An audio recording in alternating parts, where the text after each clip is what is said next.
Every challenge coin holds a story. The unit, the deployment, the handshake it was pressed into your palm with. But stories fade unless someone saves them.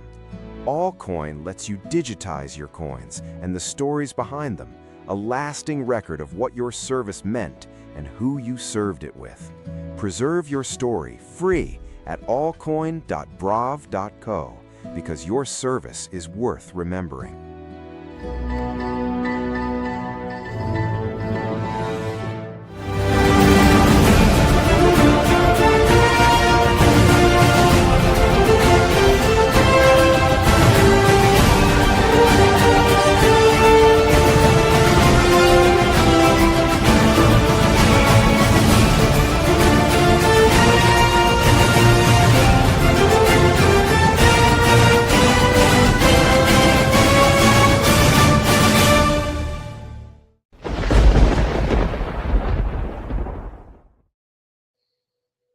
Hello, my friends, and welcome back to the Lost Art Project, Veterans Voices. I'm your host, Andrew Cox, and today we're having a fireside chat with the crew. But before we get into the episode, are you enjoying these podcasts? Make sure you go hit up the website. That's right. That's the Lost Art Project, veteransvoices.org. Go check us out. See what we're all about. We are a nonprofit, and if there's any way you can help us out, it'd be much appreciated. Big shout out to the Allcoin at Brav for allowing us to have what? A digital coin. That's right. Every person that comes on the podcast is going to get this cool digital coin. Looking forward to that. But yeah, you can find them at allcoin.brav.co. And always, the Marine Corps League now has veteran service officers. If you're out there looking for one, don't you worry. You can go to mcleague.org, VSO locator, or you can dial 703-207-9588, extension 299. The Lost Art Project Veterans Voices would like to thank our sponsors. Saddleback Leather Company, saddlebackleather.com. They will fight over it when you are dead. Brav, allcoin.brav.co. Preserving the stories behind your challenge coins. Honor Dog Designs. Find them at honordogdesigns.com. Swag made just for you. Tinker Federal Credit Union. Visit tinkerfcu.org to learn more about their military rewards program.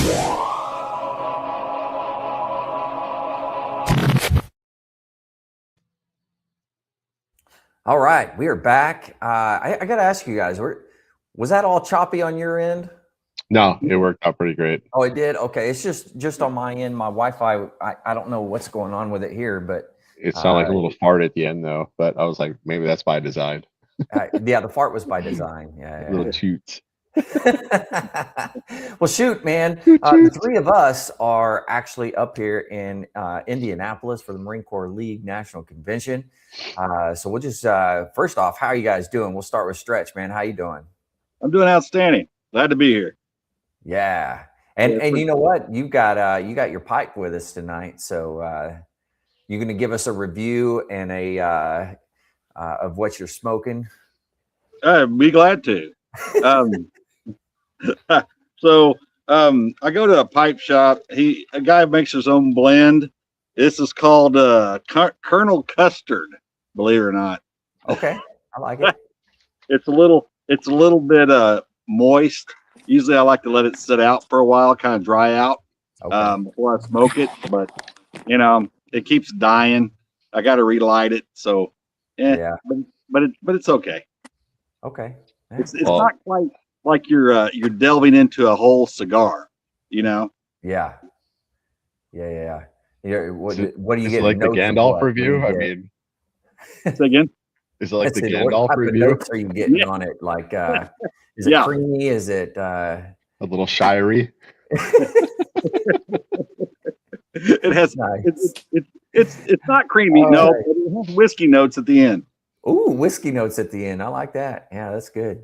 Well, Jess, how about you, man? How are you doing? I have a peach 3 Zin in right now, so nice.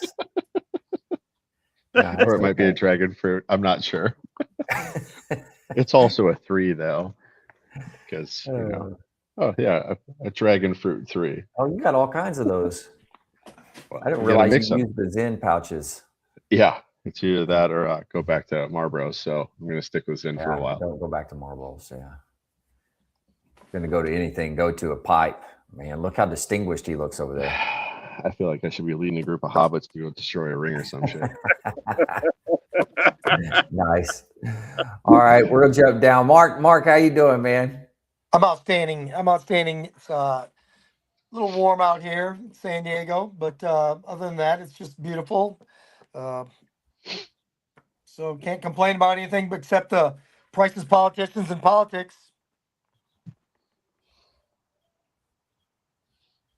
Yeah. Yeah. You know, what is the temperature out there? Oh, it gets up in the mid 80s. And so I'm out in East County, San Diego, so it I just lost everybody.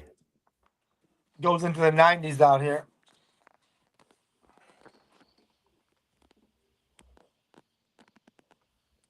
Wow. It is getting up there. That's really hot for you guys. It is. There's a monsoon storm down in. Okay. Is everybody there? Am I Peninsula. by myself? Did I lose all? No, we're here. I'm good.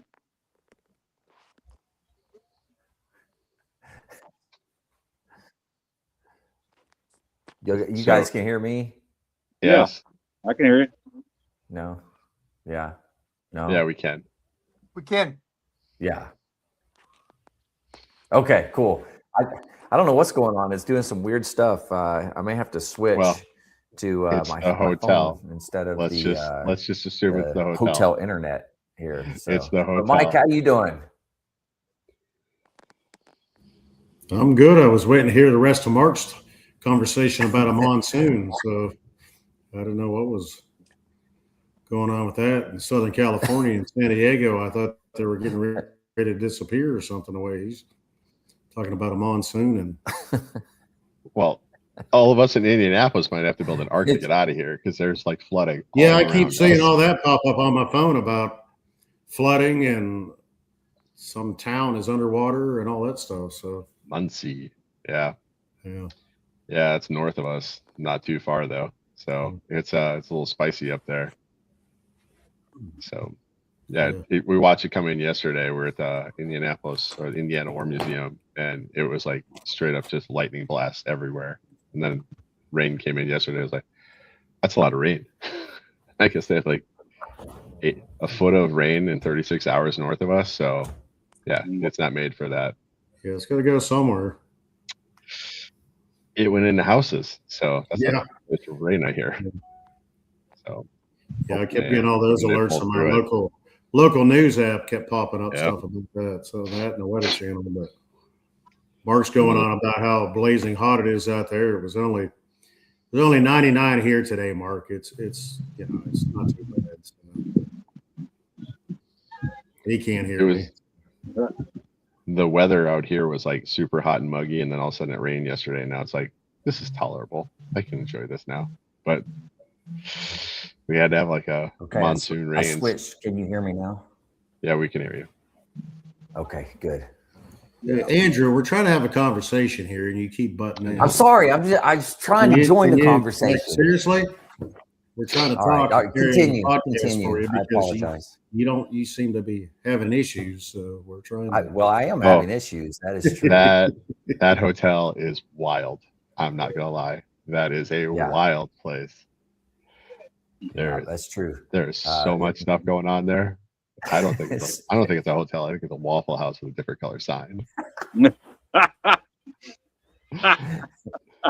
What was it that like the front desk lady or whatever got pulled in by the cops or whatever? What happened there? The story is she spent the morning in jail and then the afternoon or that night working the shift. So she was out in the parking lot just laying into somebody. It was like, oh my God, this is gonna get crazy. So they were on the roof the other day, like with a shovel, like bailing water. I was like, what's going on here? Oh my goodness. Yeah, it's been exciting. You get what you pay for, though. Like I said, true. It's a Waffle House with a different sign. We're not at the main hotel, so it's like, this is going to be spicy. Man. That's a good analogy, Jess. It's Fight Club over there, but it's calmed down the last 2 days, so I expect it to ramp back up again because it's Friday tomorrow. Yeah, I'm sure. Yeah, Fridays will bring out the crazy again. The Friday. Yeah. Well, we checked it. It's like, you want to cancel your reservation and go somewhere else? I'm like, what? No, we're here. Let's go. Oh man. Yeah. Yeah, we're up here at the convention. You guys are missing out. Mark, Mike, you guys need to be up here. Yeah. And where's the held this year? Time? Indianapolis. Oh, okay. Yeah. I think next year it's going up Buffalo. in Buffalo, New York. Yeah. That'll be cool. Damn, it seems like you were just there just a little while ago. It's been Y'all plan to go to Buffalo? If I go to Buffalo, I'm losing my nuts because it's our 30th anniversary next year at this time. So I'm not going there. Yeah. I've grown attached to them. Let's put it like that. Oh man. She gave me a hard no. It does seem like we were just here at the national convention like a couple of weeks ago is what it feels like. And well, the weather's the same. It's Dallas weather. That is true. Yeah. But I mean, what have you guys learned here at the convention? You learned anything? I know Jess has gone to every meeting that they have. I have gone to 0 meetings. Sat outside on a booth and talked. I'm a delegate, so I think the big take is that the Ton Tavern, they're getting ready to break, and I think got about $8 million left on that fundraise for that. So that should be kicking. I mean, super excited to see that going on. I talked to him a little bit today because we have a photo that was gifted to our detachment in Sioux Falls, and it was the last crew of World War I Marines coming home through the Philadelphia Navy Yard. And they were actually the unit that stood up Quantico as a training base. And it's it was at the Philadelphia Navy Yard. And I talked to him today. It's like, we would probably like to put this in a ton when you guys build this. And I think this is something that we don't have the proper place to display it. I mean, it's not been opened since they sealed it in like 1919. Oh wow! It still has the original like papers, like mache on the side to seal it in. It's still in the original glass, the original frame. So, holy cow! We'd like to get it to Philadelphia. I mean, the home of the Ton. I mean, the Ton, and then it's from the Naval Yard. So, kind of looking forward to that. And we kind of talked a little bit about that today. Cool. Yeah, it's just. I mean, there's been some great things come through. Don't get me wrong. I mean, it's just every time we come here, the learning occurs. So, yeah, but it's a lot of updates. Yeah, very true. The one cool thing that happened today, I thought the Zoom meetings, you can have Zoom meetings now, was approved. So that's cool. I'm not saying anything about that until this becomes real. So I'm. I thought it was approved. It is, but I'm not going to start not stamping on anything right now. Oh, I see. Because that was my big cross last year at Dallas, because we'd like to incorporate that into our meetings and bring some folks who can't get there, especially some of the older folks, in on this, because we got some big distances and we have the weather. So we can get them in. I mean, if we're getting 2 feet of snow on a night in January, you can just hit Zoom up and run the meeting that way and get together instead of canceling it because we can't hold the meeting on virtual. So and everybody kind of jazzed about that. Their nice warm house, they get to stay there. Busting drifts at 10 below zero is not my idea of a good time anymore. So agreed. We got guys who do it though. That in the central part of the state, it's like 5 hours away from where we're at. So I mean, we can get the guys who are kind of far flung in the small towns back in too. Yeah, I'm kind of jazzed about that. Very nice. Got some really good friends out there in the middle of like guys who wives are like the only nurse in the county in some of these small towns. Oh, God. And that's kind of how it is in some of the small counties. And small population, big distance. So like Miller and some of these other small towns like Groton, and there's Marines across the state, but when the population is 200 people, there might only be 2 Marines there. So there's not enough to form a detachment, but we can get them back in the fold. And absolutely. That's a cool thing. Down the line, I like to see if we can set a virtual detachment and kind of build momentum up and then figure out how to do a physical. I mean, but it's just the first step on a road. Getting them back.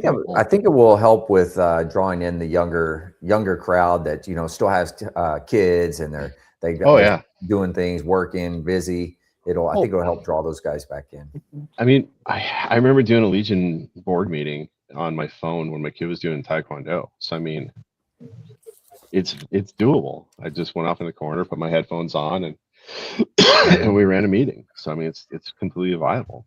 Yeah, absolutely. But they asked, like, in case you secure the cord, like, well, I put my headphones on. That's as secure as it's gonna get, homie. I mean, it's not getting each other. I'm not leaking state secrets here. This isn't a signal chat. I mean, calm down. It's you're not in a top secret meeting or anything, so. Nah, I put that behind me, man. No more skips for me. So, yeah. But I mean, it's just kind of all things going on right now. But we did go to the Indiana War Museum yesterday, and I would say that this place is probably one of my favorite museums I've ever been to. And I would like to say that Indiana did it right. They have done a thing that, I mean, I don't really think of, I guess I don't think of Indiana as like a giant military place, but it kind of is. It surprised me. It goes back to the Revolution. So really, yeah, there's not a lot of bases or anything up here, is there? They fly pigs out of here, so Indiana Guard, Air Guard, they got the hogs. Okay. So they're pretty. I mean, we could have spent a few hours in there, but we're like, okay, is it going to completely pummel us with rain, or what are we doing out here? But yeah, it was something. I mean, they weren't really. What's the best way to say this? I mean, they were. There's not a lot of guided discussions there, but it was pretty great. And their museums, or their it rivals almost a national mall. They have more museums or monuments in Indianapolis than they do pretty much anywhere. Really? Yeah, it's everywhere. They have a whole downtown section that's just full of it. So, I mean, statues. I got a picture here that's like I'll share it real fast, but it was one of those things you're like, there's no way this is like a real thing, but yeah, it's something else. So here you go. So how would you rate it, Jeff, on a scale from 1 to 10? I would say a solid 8. I mean, right on. That's the cap. I mean, that's the mall part right there, and then the level of detail in the carvings. I mean, here's the World War I part. It's really heavy in World War I, but wow. And then these are the different commanders of the national militaries in World War I. But I'll get to there's pretty much an altar set up in the center of the building on the second floor. Interesting. And then we kind of took all 4 portions, and that's the main altar, the Brotherhood binding the people of the United States. And it's like, but that was that's cool. That was the inside of it. And it's just completely, I mean, there's a Admiral Spruance room. And then it's just, they had a full-on Cobra in there, attack plane. Are you serious? Yeah, it was just, I mean, patches, just galore of all the Vietnam Rangers, they had Indiana National Guard. And it's just, you kind of just keep going. And it's just like everywhere you turn, there's another display of something amazing. Yeah. Wow. Yeah, but it was, every time you turn around, it's like, oh, yep, there's a recoilless rifle. And then the Indianapolis and how it was sunk and all the folks on board. And I mean, but yeah, I could take pictures for a long time, and it kind of took a lot of photos. I mean, they recovered samurai armor in World War II. Oh, is that what that is? Yeah. That was, wow. I guess some guy wore that. It's like, I guess, I don't know, stop BAR ammo, but I mean, It's aggressive. Pack howitzers, but I mean, it was, yeah, I just kept on taking photos. USS Indiana. Ernie Pyle, they had a whole display from him. He died in Okinawa, but famous war correspondent. But yeah, but I mean, USS ship. I mean, it had multiple battle stars. So, but some guy snuck this bust of Hitler home. Oh God! He walked into a Soviet-occupied Berlin, put it in a box, and I guess he just smuggled it out. So they had that here. It's like that's Hitler. Impressive. I know. Never underestimate the power of lance corporals, I guess, or PFCs and corporals. That's the Lance Corporal Underground at work. That was Specialist Underground. It was World War II, so I mean, Army. But I found the coolest plaque I think I've ever seen. It's going to be a while, but there's an amazing. These are the statues on top of it, and they kind of go through all the different But that's the actual like mall that they have in Indianapolis. Wow. That's like the Legion headquarters. That's a museum, and it just keeps going. So I mean, it's just giant green space park in Indianapolis. Never would have guessed it in the wildest dreams. But home of the Legion's here. I mean, yeah. Campaign for the different. They had a bunker you can walk through from Vietnam or World War I, and then just Lewis guns. They just kind of kept going. Every time you turn around, it's like, oh, there's another complete different thing. Wow. Yeah, some guy brought this home, which is one of the German cavalry Cuirassier helmets, and I mean, the Hoosier Hero, a little Marine action there. Who I can't see who that is. Who was it? It was Shearer. Or Shearer. But yeah, I mean, they had the name of every soldier and Marine who served from Indiana on these stairs, and I just kept walking, and it was like and there's a tiny little print. They just kept going. Chateau Theory. These dioramas they have built up. But yeah, the trench art on the shells and 75 millimeter and 40 I mean, millimeter that really shells. is national, like the National Mall, the big museums up there, man. It's just like it. When I went to the Smithsonian and the National Marine Corps Museum, I mean, these are pretty much the same displays. So, but I mean, it's really centered on, I mean, there you go. They brought this home, and then they have their original colors from 70th Regimental Volunteers. That's Civil War. But they just kept going back. That's a statue they have. It's amazing too. That's a soldier sailor's statue. They found this gun. I don't know how they do this thing, but this is it's a 6-shot. 1, 2, 3, 5-shot. And it's just like, I think they just crank it and blast for decks. Spanish American time frame. The Grand Army of the Republic. We can go back to. I mean, like I said, I could have spent hours in here just reading, and there's never enough time in the museum. It would have been perfect for you. I mean, you love those things, man. I took a lot of pictures, but there's a cannonball stuck in a tree. They just shot the tree down. Wow. But there is the coolest plaque I think I've ever seen, and it's going to be a ways back here, so I'll just keep flipping through. But there is they fly A-10s out of the state. This is back to Revolutionary time, some of the original colors. Wow. But Battle of the Flag, they have David Shoup. He's from Indiana. And then Indiana Rangers, one of the most highly decorated National Guard units in Vietnam. Where is it? Medal of Honors.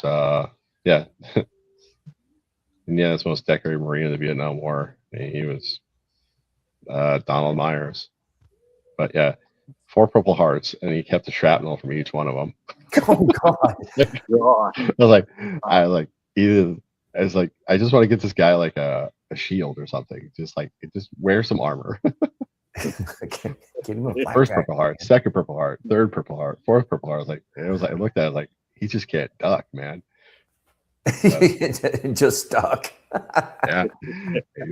Get out of the way. There he is. Oh my God. He just kept going. I was like, oh my God. He's just like, I saw the Purple Hearts like 4 stars. I was like, oh my God, dude, just calm down. Man, that gives Chesty Puller a run for his money right there. There's some Indiana stuff in there too, because I think it was the Indiana Guard as well. But okay. But yeah, I mean it was. But there's the Cobra. Oh, nice. Oh wow. Hummer B2. You can crack that tank, and it shows you how to kill a Panzer. Yeah, here we go. We're about there. There's the Iraq portion. Indiana 9/11, Fallujah Police, and just they're up to. There's Afghanistan. Yeah. The horse and everything. Pentagon fragment. Wow. Yeah, here we go. So this guy's going away present was an A10 barrel. What the? That's a barrel for a gal right there. That was his going away plaque. I was like, wow, that is what cool. A heck of a going away plaque. Right? Like I've seen some going away plaques that are pretty intense, but this is like a gal. I mean, it's a 30mm barrel of Gatling gun. Like, well done, man. Well done. But no, like I said, I spent a lot of time there, and they did an amazing job. And I mean, the place is just, it looks like the place. And these guys were running yesterday.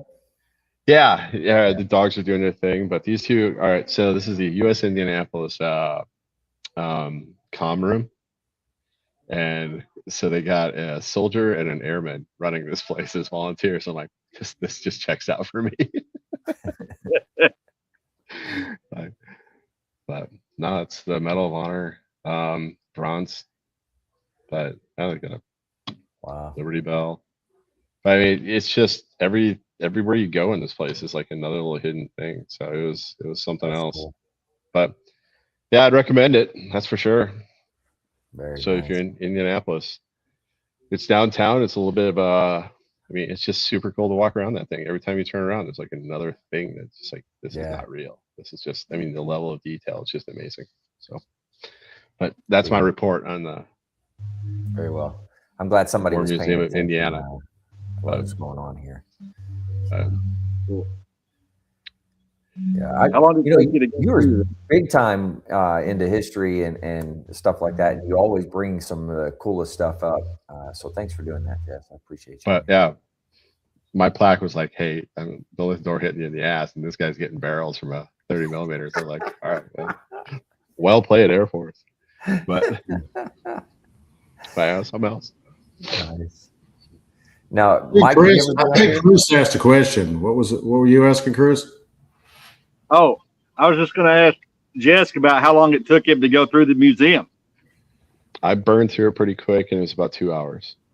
Okay. Oh, wow! And I mean, there's so many little things you can dig into. I mean, I didn't know that Indiana had there was a British fort that surrendered to the Indiana, to the Revolutionary. I mean, to the Continental Army. You don't think of Indiana as part of the Revolutionary War, but it was there. Wow. So, it was the frontier. Hmm. So, I mean, it's just stuff like that. The Ohio River Valley. I mean, they were fighting out here, and that's just how it was. So, well, that's a big thing in that area, wasn't it? There's a lot of waterways, aren't there? Yeah.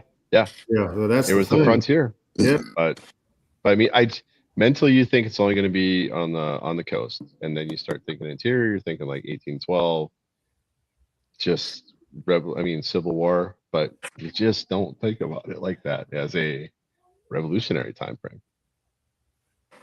So, but yeah, it was something else. It was pretty cool. There was no docents that I really know. See, Johnny Haggerty gave us a thumbs up. Johnny, I got your shirt, so I'll be sending that to you if you're still listening. If not, it's okay. I'm still going to send it. But I mean, you guys did San Diego. I mean, you didn't been to the MCRD Museum San Diego. That was my favorite day of boot camp. I'm not going to lie. We're just going to walk around and you get to do the thing. that's where I felt like I was part of a line. And you can talk about it until you actually kind of see it, and all those artifacts they had in San Diego at the museum. Yeah, that was something else for me. the museum there in San Diego is pretty good. It is. Love it. It is, and they're really. I'm on the board down there too for that. That they're trying to get, but the problem is getting access to it. You know, you have to be except for Visitors Day and Graduation Day, you can't get access to it if you're not military. And so they want to move the museum and kind of annex a corner of MCRD with a gate access where you wouldn't need military access. Oh, that'd be smart. Well, yeah, but it's like how many millions of dollars to build this building? Yeah. But I mean, you look at it, and that is like the history of the West Coast. Oh, big time. They have the specific one for the the Californios and stuff like that. I mean, Camp Pendleton used to be a ranch. I mean, these are all things I'm like, wait, what? No, there's not. But yeah, it was. Santa Margarita. So, yeah. Rancho Santa Margarita. Yeah. So, I mean, that's something that I kind of felt like I paid attention when we were walking through there. I was like, okay, I know where I'm going next in Camp Pendleton. I understand how big it is now. And it's the tie-ins. So for the museum, do you think are they going to do like fundraiser stuff? You think? We're always raising money. We're always raising money for different things, and that's one of them. We're putting a Iwo Jima memorial down there, so there's still fundraising for that. Are you on the base? Yeah, there's no Iwo Jima memorial besides Iwo Jima and Paris Island. Yeah, Hawaii. Does Hawaii have one? Yes, it does. Okay, well then why? Anyway, Bay. But still, that's not very many. Camp Pendleton doesn't have one, so MCRD is going to have one. Camp Pendleton doesn't have a tie. I hate to say it, and that's one of those things. It's 5th Marine, 5th MARDIV, 4th MARDIV, and 3rd MARDIV. So that's one of those. Always the shit part about that is 5th Marine Division. There's so many aspects of it they could have held on to. 4th MARDIV has the reserves. 3rd MARDIV is in Okinawa and Hawaii, in Guam, I guess. But these are all just things that could have been tied off on. But the West Coast has its own little unique military history. So same as East Coast. I really I like how different places, like in the military especially, they're big on capturing the history of things. I wish they were better at doing a lot of it, but it's nice to be able to go to different bases, different museums and things like that.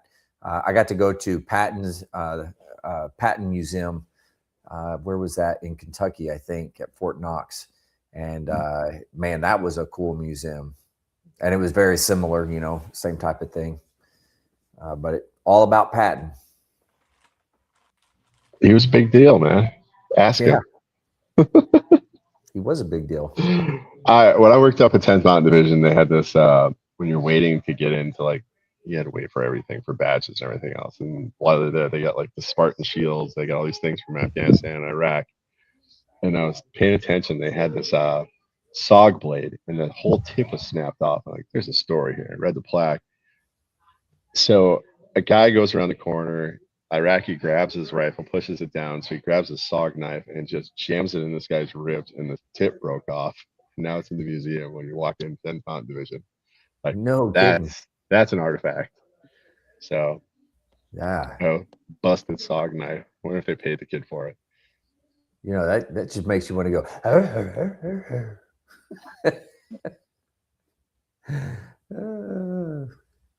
That's good stuff right there. Dang. Yeah.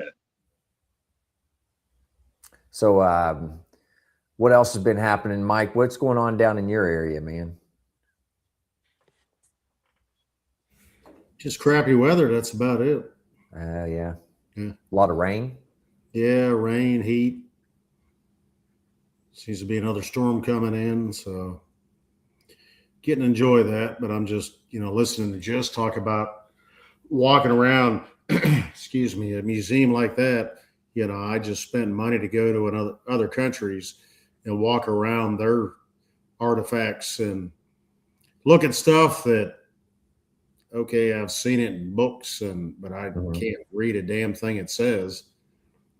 But to be able to walk around something, you know, in our own country, and I think that's one thing that we don't understand the history that we have, but to be able to walk around and actually look at from start to where we're at now is something that I need, just listening, just talk about it and seeing the pictures, that I need to do more of. And I wish more communities actually, or states, would do more of that. And I won't lie to you, I really didn't think about Indiana being a big same thing, patriotic state. I'm not saying they're not patriotic, but to have the impact, or, you know, what they had, the impact they had on our history.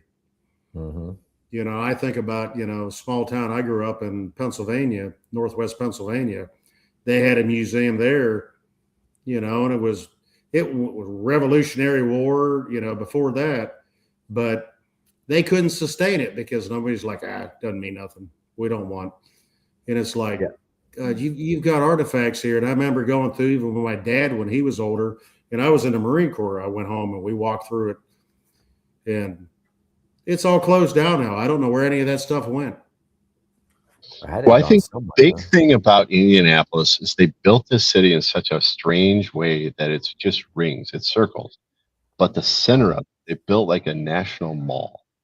And it's the anchor is the American Legion headquarters, and they just built out. And the size and scope of it is like they built the city center like a central park into museums and monuments. And I think that was what really surprised me. You know, like there's a concerted effort after World War I to do this specifically. Well, the big thing in that area, what is their main, I mean, through the years, what is their main commerce? I mean, what has sustained them to be able to do that kind of stuff? Corn, basketball, football, and racing, I guess. Because well, that's what kind of Chris went to that today. So, but I mean, Right. They came back from World War I and said we're going to build a city of monuments, and they did it. So that's pretty awesome. I grew up in a small town that had a coal mining machine manufacturing was the largest coal mining machine manufacturer in the world, and it's now gone. You know, it was the land of machine shops and oil wells and refineries and Quaker State and Pennzoil and Quaker Lube and all that stuff, and they all just packed up and left, you know, and they didn't. But that whole area, you know, from the Revolutionary War to, you know, World War I to World War II, you know, is extremely rich, and they know it, but nobody has any interest in. Now they're starting to show interest, but, you know, it's almost like it's too late. Yeah, it's the sustainment. Somebody's willing to dump money into it to say, hey, this is what we're going to do. You know, I think that was the piece today about the Ton Tavern, and this is the 4th iteration they've tried to get this thing off the ground. They said they built a wooden one in 1926 after they came back from World War I. And then it was wooden. It was more of a display. They did some things inside of it, and then they tore it down.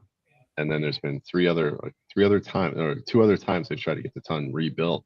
Was it there in Philly? It was closer to somewhere else that was not on the front there, but not the waterfront. But when he was talking about it today, I was like, this is nuts. Like the 4th time, it's like we got to push it across off the finish line. So, well, you said they're only. I mean, how much money have they raised, and how much do they have to go? They got 10 million raised. They need another 8. They're selling pavers. I think that they're getting ready. I mean, they got the permits. It's all historic, so it's also Pennsylvania. So, but it's like 26 total. But I could be off on the final number. But I mean, they're pushing it. I love that. So that's what's important, because now's the time to do it. If like I said, if we want to get this done, it's got to start kicking, because I think our detachment's probably going to buy a brick. The 1775 club, it's like $17.75 a month for the year. And you get the T-shirt and the plaque and the certificate and the coin, which is good for that's for 75-cent beers during happy hour every time you go there. So I'm like, 75-cent beer, why not? Let's do this. So that's a lot of bricks. But I mean, at the same time, yeah, it's the ton. We're all sons of the ton. Well, absolutely, yeah. But it's daughters of the ton. The big thing is trying to get people to understand that history and actually buy into it. Yeah, but and that's that's what it comes down to. Is he also talked about there's 6 organizations that started Ton Tavern. So the Masonic Lodge is the first one they had in America. So I mean, there's the Sons of Patrick or some Irish order. Mark, I did not pay attention as well as I should Sons of St. Patrick. Whatever. Yeah. And then St. also Society. The Navy was in on that as well. We don't claim the Navy on this one. They don't have rights. Just let us have this one thing, okay, man? I'm just saying they were there. Okay. Well, yeah. They recruited at a tavern. I mean, they knew their audience. They knew who they yeah. Yeah. But they're also talking about putting a steakhouse on the back end of it. So I mean, there's some thought and effort that goes into it. So it's pretty cool. I kind of dig what they're doing. Yeah. And it's a guy just said we're going to do this, and it's a not-for-profit, so the money goes back to education and marine type charities. So that's what they're going to spend their money on, and the money they make. But it all started, I guess, 10 years ago. A bunch of Marines got together and are eating that. They're doing beers and cake at a tavern that old Marine used to own, not even the real one, out in the cold and the wet. It was like, why don't we have a ton? So that's where it came from. So I'm digging what he's doing. Yeah. So agreed. But that's kind of the big takeaways from conferences like this. It's like those little things that pop up. A lot of VA stuff going on here. I mean, Indiana, great hosts. The department here is great. So love seeing them. They're good folks. But Young Marines is well represented. They had a 9-year-old doing colors the other day. That was something else. She was a little go-getter. I mean, the 9-year-old. Wow. The colors were bigger than she was. It was like, and it was the small one. Yeah. But good on them. I mean, they're just go-getter kids. Yeah. The Young Marine programs, it's a good program. Really glad they're doing it. It's just we don't have the people to sustain it, so we don't want to mess it up. So we're just not gonna. Yeah, it's one of those things. We wish we had more people, but it's also South Dakota. We know our limitations. Yeah. So if we're in Mark's area, I mean, all there is Marines. Can't throw a rock by hitting Marine. I've tried. How many? Oh crap! What were we saying? What's the name of it? Young Marines. How many Young Marine programs are out there in Southern California, do you think? I couldn't give you an exact number, but like Jeff said, there's a lot. There's a lot of there's Devil Pups and Young Marine detachments all over. Oh yeah. What about do you know of any down in Georgia, Mike? Honestly, no. I know our the county I live in, the high school has a ROTC program. Okay. And the I guess what you would call, he's retired, but the commander of it, he's a retired Marine. But, really? They've got I think I talked about this maybe a year ago. There was a kid in the neighborhood every day. He was just running up and down the street. And one day I got home and I backed in, and he was I went out to get the mail, and he was singing, "Give me that old Marine Corps spirit," just running himself down the street. And he went down our cul-de-sac, came around, and I said, "Hey man, I'm not trying to stop you." And he goes, "Afternoon, sir." And he kept running, and I was like, shit, I got to run with this dude to fucking talk to him. So I'm like, dude, don't do this shit to me. So I started like fast walking. I was like, "I'm not trying to stop you, brother." But I said, "What are you doing?" He goes, I'm a senior in high school. And this was, in the spring, and he was in the ROTC. And I was like, dude, you need to tell me what the hell's going on, dude, because I'm freaking like 200 yards and I'm getting ready to die. Like, what are you doing? He goes, I'm leaving for boot camp in 6 weeks. They told me I was overweight and I had to lose 40 pounds. I'm looking at this dude and I was like, God damn, dude, you're skinnier than I am. And I was like, okay. 40 pounds. Yeah, he was this kid was probably 6'2". Yeah. And I remember seeing him run early. He was running probably 6 months. And I remember seeing, he wasn't overweight to me. Yeah. But he was out there just shuffle, shuffle, shuffle. He's talking to himself, had his earbuds in and stuff. And that was part of that program in the high school. That's what he wanted to do. And that's a good deal, man. Yeah. I kept running with him and he goes, I leave in 6 weeks. I had to lose 40 pounds. And I'm like, did you lose it? He goes, sir, yes, sir. And I was like, they're freaking yelling at me, man. I was like, I'm not. I'm like, Semper Fi. He goes, Semper Fi, sir. And he kept running down the street. And I was like, okay. Don't get him in trouble. You lean into that. I was like, I did not hear you. He was I was like, okay, well, I guess I got to keep up with you. So I was fast walk as best as I could. And I was like, dude, I ain't freaking running with you, man. I'm sorry. Those days are long gone, but he kept talking to me like this over his shoulder, I was like, all right. I haven't seen him since. So apparently he went to boot camp and he's been successful. So he must have made it then. Yeah. But, or he just moved away. I know in this area as far as that goes. And it's mainly OTC and stuff like that. I don't know anything about Devil Pups and stuff like that. But yeah. Like, what about he was retired.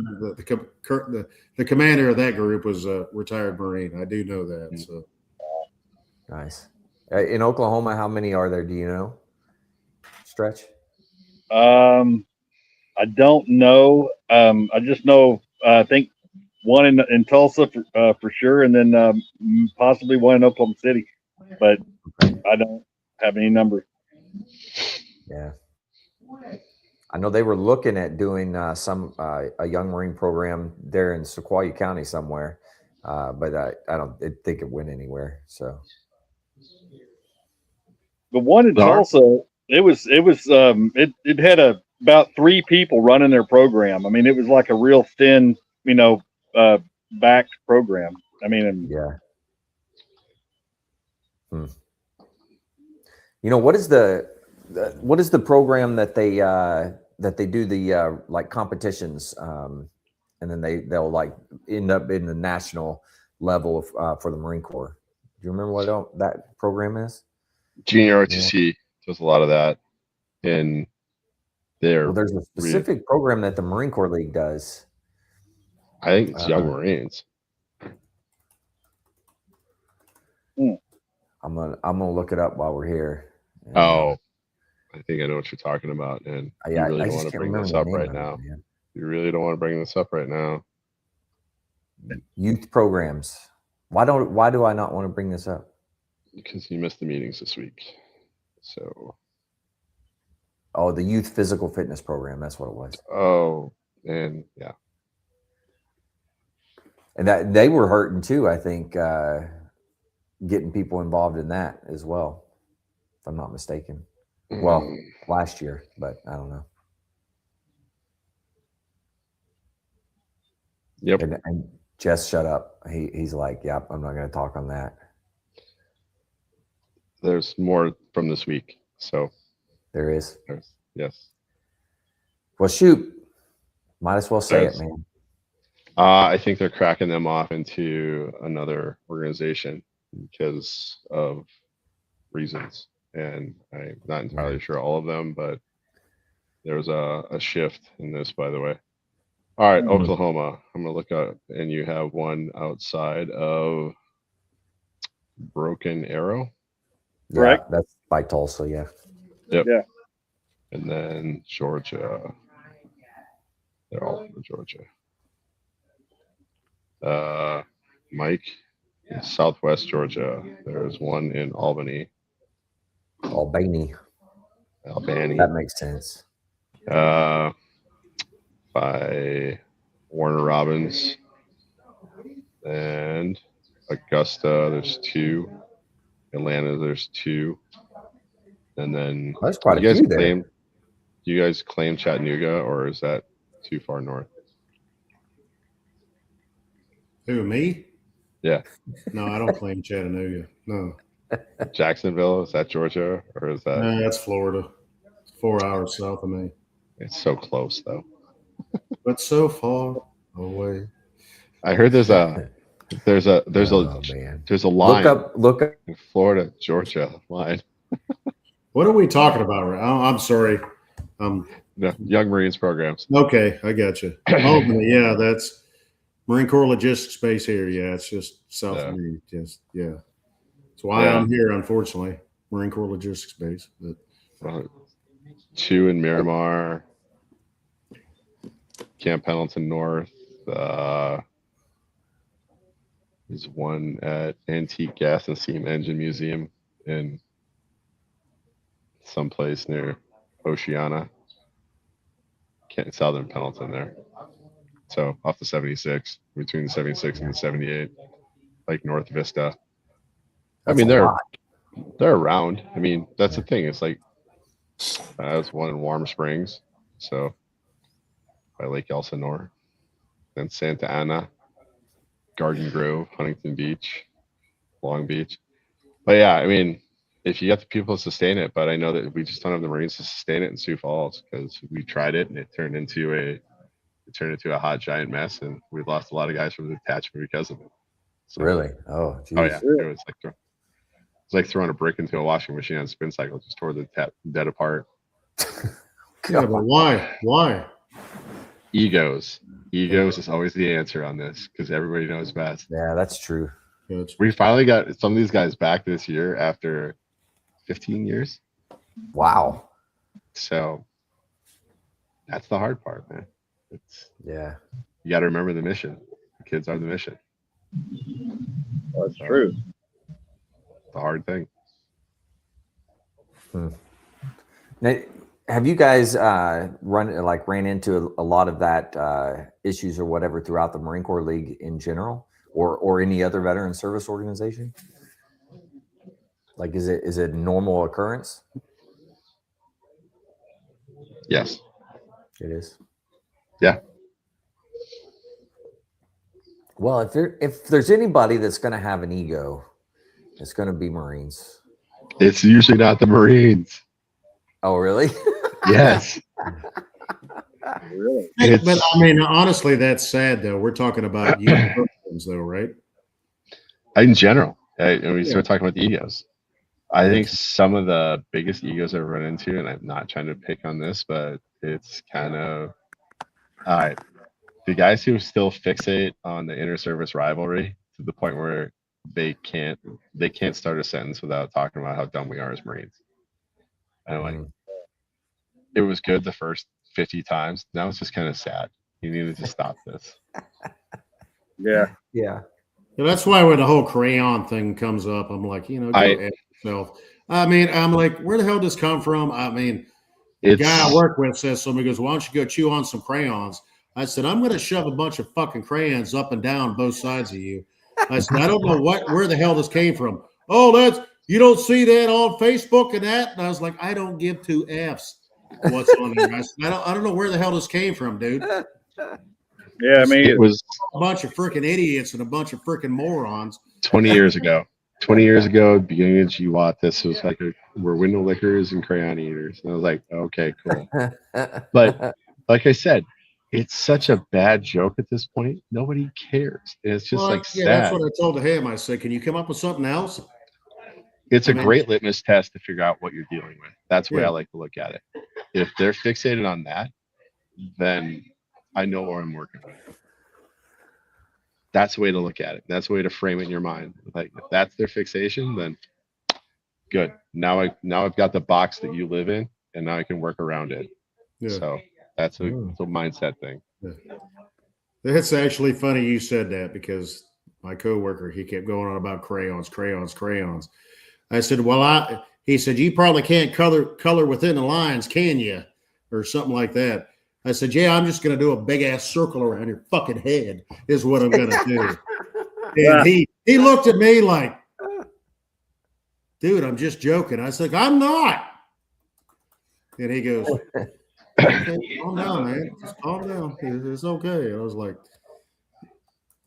it's like the same dad joke you hear over and over and over again. It's like, I got it the first 50 times. Well, of course, funny I then. It's just not I funny had to now. throw back at him and say, I said, I'm sorry in the Air Force when you did your ASVAB, you had to use the big fat green pencil and fill in the frickin', hold your hand like this and fill in the bubbles. And he looked at me and goes, that ain't funny. And I was like, sorry, you grew up in Southwest Georgia. I didn't. What, you say we're ignorant? Like, I don't know. You had to hold your pencil like this, so I don't know. You know, that big old fat pencil when you're in kindergarten, you're trying to write with it. And I was like, you had to hold it, so I don't know what to tell you. Oh my word. I asked I was the first person I ever heard say that to me was my kid. He joined the Army and he said, oh, you guys are a bunch of crayon eaters. And I said, what the fuck does that even mean? And he said, I said, no, seriously. I said, what? I mean, I'm not even fucking around. I've never heard that in my life. And he goes, just one day out of nowhere, it just popped up. It's like, yeah. He said, you guys are so technically proficient at your fucking jobs. He said, but you wouldn't know how to act normal. And I said, well, that's true. I mean, I'm not offended by that. Yeah. All right. Can you guys hear me now? Because I lost you guys. I don't give a shit. Quick story about this. About a month ago, month and a half ago, 2 months ago, I was at our Alliance, and a friend of mine had her granddaughter there, and ran into her for lunch. The next table over is a governor and his security detail, and she's a VFW auxiliary commander, and she's just a sweetheart. But she likes to crack jokes, and the crayon thing popped up. It was like, be careful, he'll eat your crayons. And he's like 3 years old. They're like, no, he won't. I took her crayon, bit it, started chewing, and he was like, he ate my crayon. And the next table over is all these highway patrolmen with the governor, and they just bust up laughing. And then awesome. He's like, you didn't eat it? Like, I did. I'll eat another one too. But it was like, now this kid, he's walking around this place like, he ate my crayons. But he's 4. He believes it. It's the best funny thing. And this kid's eyes just get all big, and he takes his crayon bag and he holds him like he's like running a running back drill in football. It's like, he's going to eat my crayons. He runs away. No, but so you can have some fun with it. Just be aware. He's 4. Now he's convinced that all Marines eat crayons. So if that happens, this is on me. I'll own that one. Hand up. That was me. But, thanks, Jess. Appreciate it. I want to show you this the tattoo that I found. I think I want to get this tattoo though. Yeah. You know, I want to get great that t-shirt, so bad. by the way. Yeah, it's a great t-shirt. Just get the t-shirt, man. Yeah. I was going to say, the t-shirt would be best. That's pretty cool, man. Yeah. If you get that damn tattoo, I want it on the side of your freaking neck, dude. So everybody can see big tattoo right here. Get it on his face. Yeah, get it on your freaking neck. So I'll get it on my arm, man. Well, you grow a beard, get a crayon coming out of the corner of your mouth so your beard covers it up. Like the Joker. Like the Joker scars. Really? Yeah. When you get that damn tattoo, don't ever ask me to be on this podcast again. I promise you that. Never again. If you only knew the tattoos I actually have, man. Yeah. Yeah, we all know you got a tramp stamp, so that's fine. We don't need. All right. Talk about the weirdest. What's the worst tattoo you've ever seen? Let's go down that road. Ever seen? Yes. Oh my gosh, I've seen some bad ones. Well, here it is. Topic conversation. Are you going to show us one or what? No, I'm just saying. I thought you were going to show us very, very bad tattoo. I have seen a tattoo where, you know how there's some artists that can draw like people's faces and like really awesome. Yeah, it's like 3D. And somebody thought they were getting a tattoo like that, and let's just say it was not. It was way bad. Yes. and they had to, well, of course, they had to redo it, or not redo it, but do something over it, cover up. That's what they call it. But that was pretty bad. Mm. That's probably the worst one I've seen. I don't know that I've actually ever seen like bad ones, just location. That's what I would call bad. But Chris has got one. I already know he does. I've got one. Yep. Or two. Not personally. I mean, but you've all been on like Lance Corporals, PFCs, and you've seen some bad tattoos. Like, what were you thinking, guy? Yeah. There's no amount of booze in the world that would have said that was a good idea. I waited till I got out of the Marine Corps before I ever got mine, though. I waited too. I waited till a couple years ago. Yeah. Yeah. And what'd you get? Huh? What'd you get? What'd you get, Chris? Oh, it's really an homage. It's an eagle, globe, and anchor, but the eagle is a Harley Davidson eagle. No. Oh yeah. And sitting on a globe, with the anchor. But it looks more like the Harley Eagle than anything. Because I'm a bike rider. Yeah. Very nice. What did you get, Jess? Oh, my daughter in middle school came home and started talking shit about, she was doing a sociology class, and she came home with all these like sailor tattoos, and she said, I bet you know what these things mean. I bet I fucking do. So break them out. Let's go. I was like, what does this mean? It's like, well, it means it's a lucky. It's a pig and a rooster on the bottom of your feet, because they're the things that always survive a shipwreck. And like the nautical stars and the sparrows and all the other things, because they got a lot of time at sea. And then since she was being a little smart ass, like, break out your little notebook. We're going to do some math real fast. So I break out my float books and I started doing all the points on all my deployments. And like, for every 5,000 miles underway, you get a sparrow, right? They're like, all right, how many sparrows is that? She's like, that's 14. I'm like, yes, I've been around the world, done a couple of things. So just assume that I know what's going on. So I got a sparrow with 14 underneath of it. And then on the other side, I got my shell back. And then on my back, I got the twin Hawaiian sharks with my Hawaii Pacific University 10. So university in the back of my calf. But no, I mean, I'll probably do a couple dragons next, since I crossed the date line. And then I was born in 76. So I get the fire dragon for that one too. So the dragon. But I mean, it's like, yeah, a lot of it's kind of, I just waited. But yeah.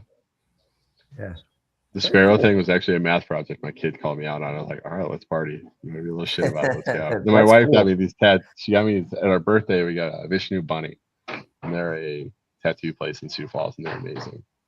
But she bought me a certificate. It's like, you've been talking about it for 20 years. You're going to either do it or I'm going to use it. So shut up. I'm like, all right, I'll do it. So she called me out, so I had to do it.